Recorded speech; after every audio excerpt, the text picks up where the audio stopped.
Salam əziz dostlar, kanalıma xoş gəlmisiniz. Bugün sizə magistri qazandınız. İnşallah qazanarsınız. Bilirəm hal-hazırda başvuru dönəmi var. Magistr qazandınız, gəldiniz, qeydiyyat elədiniz, evinizi tutdunuz və dərslər başlayır artıq. Nə olacaq? Yəni sizi gözləyən şey nədir? Magistr. Çünki hamımız bakalavrdan məzun olub magistra keçirik. Yəni dolayısıyla magistr barədə çox bir fikrimiz, yəni xəyalımız da olmur ki, orada işlər nə cür gedir.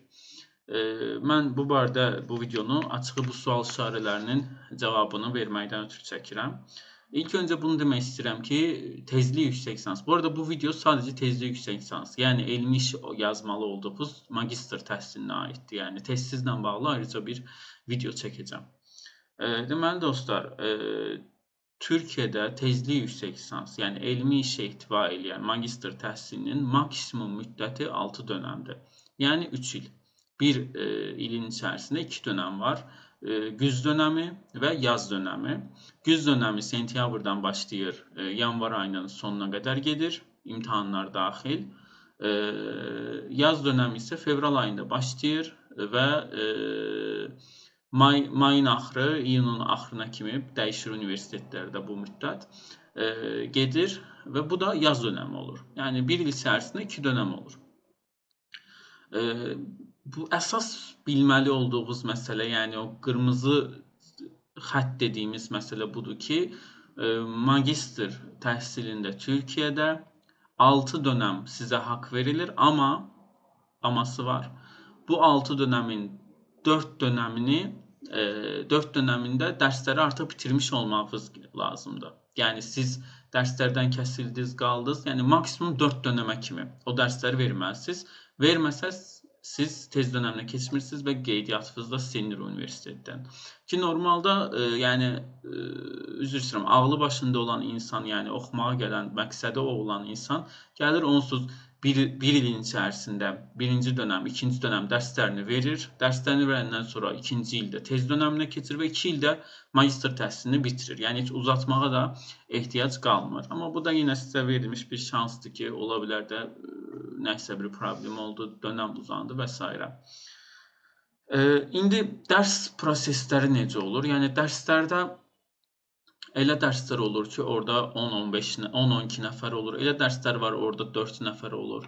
Yəni bu seçilən dərsə görə dəyişir. Yəni magistrda dərslər seçməli və zorunlu dərslər olaraq 2 hissəyə bölünür. Zorunlu dərslər nədir? Yəni sizin ixtisasınız üçün önəmli olan dərslərdir ki, bunları seçməyə məcbursunuz. Çünki bunları seçmədən dərsi onsuz o dərs dönəmindəki o dərsləri onaylaya bilmirsiniz. Yəni təsdiq edə bilmirsiniz. Zorunlu dərsə bir örnək verəsi olsam, tutaq ki, iqtisadiyyat oxumusunuz bakalavrı, yəni magistrda da mikroiqtisadiyyat, makroiqtisadiyyat dərslərini seçməyə məcbursunuz. Çünki bunlar iqtisadiyyatın təməlidir, yəni. Yəni bunlar misal üçün zorunlu dərsə bir örnək olaraq deyə bilərəm. Yenə burada da magistrda da dərs dönəmində kollegiumlar, yəni türk dilində də bunlara vizelər deyirlər, vize imtahanları, yəni kollegium imtahanlar, ara imtahanlar. Azərbaycanda da bakalavda da hamımız vermişik bu imtahanları. Final imtahanları və bütlər var. Dönəmin ortasında vize imtahanları olur. O dönəmin vize imtahanlarından bir müddət sonra da final imtahanları olur. Və əgər siz tutaq ki, final imtahanından keçəlmədiniz, kəsildiniz, o zaman bütlərə qalırsınız. Bütdə nə deməkdir? Final imtahanından sonra tələbəyə ikinci bir şans olaraq verilir ki, o universitetdən, üzr istəyirəm, o dərsdən keçə bilsin, yəni. O dərsdən də o imtahandan da keçəlməsəz artıq kəsrə qalmış olursunuz. Yəni, magistr təhsilində önəmli olan bir digər məsələ isə tez danışmanıdır. Yəni, tez danışmanı, yəni tutor, Azərbaycan dilində və yaxud elmi rəhbər. Yəni, sizin magistrda yəni magistr təhsilinizin tam ortasında oturan insandan, yəni müəllimdən söhbət gedir. Sizin elmi rəhbəriniz. Yəni bunu sizə bəzi universitetlərdə birinci dönəmin axırında, bəzilərində ikinci dönəmin axırında seçməyi tələb edirlər. Amma nəticədə siz oradakı müəllimləri çox tanımadığınıza görə, yəni bəzən gedib pis müəllimi də seçmə ehtimalınız ola bilir ki, mən də elə bir vaxt ikən səhv eləmişdim. Yəni bunun önünə keçməkdən ötürü, yəni getdiyiniz universitetdə 100% indi sizin magistr təhsili aldığınız fakültədə başqa Azərbaycanlı magistr, doktorant tələbələr olacaq. Yəni yaxınlaşıb onlardan soruşub və yaxud əvvəlki dönəmin tələbələrindən soruşub ki, hansı müəllim necədir, bu müəllim yaxşıdırmı, pisdirmi? Yəni araşdırıb elə seçmənizi tövsiyə edirəm. Yəni tez danışmanı sonradan dəyişmək olur. Amma yəni sonradan dəyişdiyiniz vaxt ona mütləq bir bəhanə uydurmalısınız ki, bəs müəllim mən sizi buna görə istəmirəm və s. Çoxu bunu müəllimə etiraf edə bilmədiyinə görə də elə o danışmanla da ya o tezi yaza bilir, ya da yaza bilmir. Danışmanla dava salıb universitetdən atılır yəni. Ona görə bu tez danışmanı məsələsi çox önəmlidir. Tez danışmanı seçərkən diqqətli olun. Vecsiz müəllimlər çoxdur.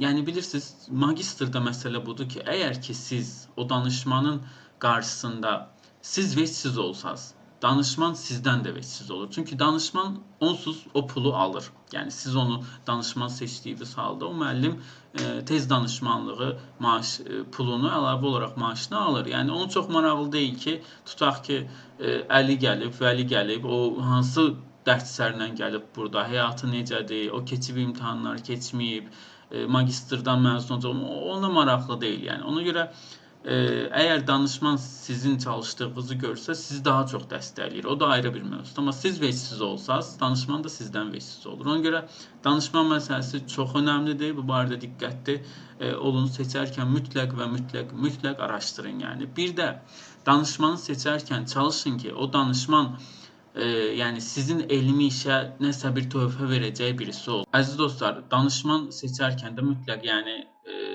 az çox, yəni beyninizdə qurduğunuz, yəni o elmi işə uyğun birisi olmalıdır. Yəni hansı ki sizin yazacağınız elmi işlə bağlı çalışmaları olan, məqalələri olan, bu barədə yetkinliyi olan bir danışman olmalıdır. Ki onunla yol yürüyə biləsiniz. Yəni yoxsa çətin məsələdir. Yəni mən bunu sizə indi buradan deyim, yəni biləsiniz. Tez önərisi məsələsi var magistrda. Tez önərisi də nə deməkdir? Yəni elmi işi önəri. Bu elmi işi önəri, tez önərisi nə deməkdir? Siz tutaq ki, artıq mən bildiyim qədərilə ikinci dönəmin sonunda, yanlış xatırlamıramsa, ikinci dönəmin sonunda siz tez önərisini verməlisiniz. Tez önərisi də odur ki, misal üçün, mən bu elmi işi yazacağım, bu elmi işin adı budur, istifadə edəcəyim metodologiya budur və s. və s. Yəni elə bil ki, yazacağınız elmi işin bir kiçik bir özətini, yəni abstraktını və yaxud bir skeletini, bir yol xəritəsini enstitüyə verirsiniz. Deyirsiniz ki, mən bu mövzuda elmi iş yazmaq istəyirəm. Onlar da baxırlar.